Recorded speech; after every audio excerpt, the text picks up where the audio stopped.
Good afternoon, and thanks for having us in. A giant balloon seen flying over Montana this week is the latest national security concern for the Biden administration.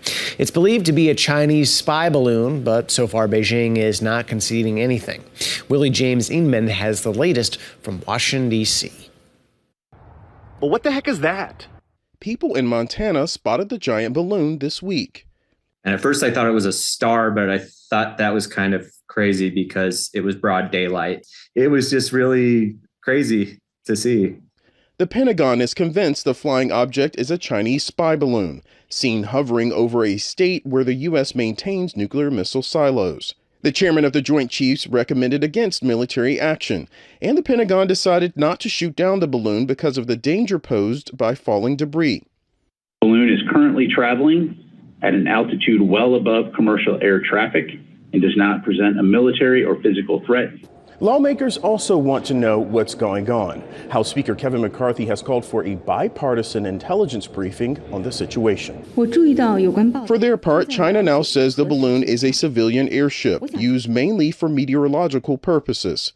They claim that with limited steering capability, the winds pushed it off course and they regret it entered U.S. airspace. The balloon is now over the Midwest. Secretary of State Antony Blinken had been expected to visit Beijing this weekend for high-level meetings. The State Department says his trip is postponed. Willie James Inman, CBS News, Washington. U.S.-China relations have deteriorated over trade disputes, Taiwan, and several other issues. Blinken would have been the highest-ranking member of the Biden administration to visit China. In her weekly column, South Dakota Governor Kristi Noem talked about the balloon over Montana. She said this goes to show that it is more important now than ever for states to defend their people from the threat posed by the Chinese Communist Party. A KELOLAND News investigation by our Bob Mercer looks into how South Dakota laws have turned the state into a haven for financial trusts. State records indicate there were just 3 financial trusts operating in South Dakota as of 1996. Now, there are more than 100. Together, their assets totaled more than $600 billion at the end of 2021. For perspective, that is about 100 times more than the entire $6 billion budget of South Dakota state government for 2023. You can read more about the history of financial trusts in this Capitol News Bureau investigation on KELOLAND.com.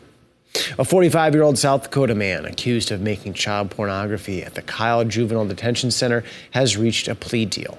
Yesterday, Shane Begay pleaded guilty to 2 counts of receiving child pornography. For each count, he faces a minimum of 5 years in federal prison. According to court documents, Begay admits to putting his phone in a clear plastic bag and secretly shooting videos of 2 girls showering in 2021. A sentencing date has not been set. We're learning more details this midday about an overnight fire in northeastern Sioux Falls. When fire rescue arrived, smoke and flames were coming from a home. Thankfully, everyone inside got out safely. Firefighters say the home collapsed inward shortly after they arrived. Fire rescue remained on scene for more than 4 hours. Authorities are investigating the cause of the fire. Turning to weather, it's cold right now, but we're going to see a notable warming trend in the coming days. Let's check in with meteorologist Brian Carsons, who joins us now. Good afternoon, Brian. Yes, good afternoon, Dan. Our forecast today starting to warm up little by little. We'll just keep counting the degrees as we go up the thermometer. Right now, our check in Aberdeen right now is 6 degrees. South winds at about 20, so it feels colder than 6 degrees when you have that much wind and more clouds. Now, interesting to see Rapid City. The airport temperature is 33. However, if you're driving in town in Rapid, you know it's a lot warmer than that. And if you are on Interstate 90 and you go from Rapid City on up to Sturgis, the thermometer in your vehicle is going to register 55 to 60 right now. You don't even have to wait. That's what it is. So we've got the air in place. Now, it's just a matter of pushing out this Arctic air. Prime example, Spearfish, 52. So there you go. And Custer's at 47.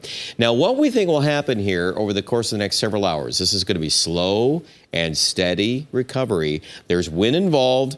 That still creates a wind chill. Let's take a look at Sioux Falls. Right now, wind chill is at a -11. We're still going to acknowledge all of that. The rest of the numbers on the wind chill map are still down to -20. in Brookings and minus 21 in Watertown. So it's kind of measured improvement hour by hour. There's that belt of wind. Now you'll notice our wind gust in Sioux Falls still, even as of 3 o'clock, is at 30 miles per hour. But the wind gust should come down for the most part this evening. There still may be some blowing snow along the Coteau areas of the Northeast and also the Buffalo Ridge. I would advertise tomorrow the strongest winds will be in far western Ketherland. Most folks, though, will be significantly warmer in eastern Ketherland. My hope is we can get to 12 degrees by early this evening. I think we're on track for that. 10 degrees in Aberdeen. 50s, 54 there in Rapid City. We'll get to the weekend forecast coming up.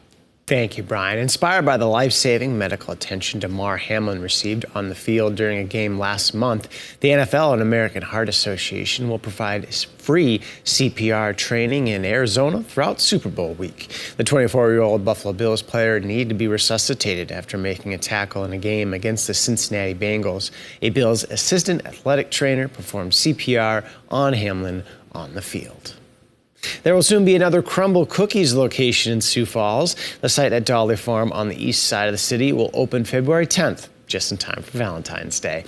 The menu during the week of the grand opening will include 6 of the more than 200 weekly rotating flavors. The store is located at 820 South Highline Place near Target. An impressive collection of classic cars is on display this weekend at the Sioux Falls Convention Center. Winterfest of Wheels will feature about 120 cars and trucks and serves as a fundraiser for Sanford Children's Cure Kids Cancer. Our great niece was diagnosed with neuroblastoma when she was 10 months old. And so we saw the care that Sanford's Cure Kids Cancer took care of her and her family, and took them on their journey and went through everything with them.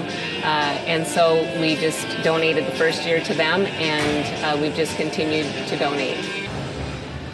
Winterfest of Wheels runs from 5 to 9 p.m. today and continues through Sunday. We'll tell you why this year's event will be its last tonight on KELOLAND News.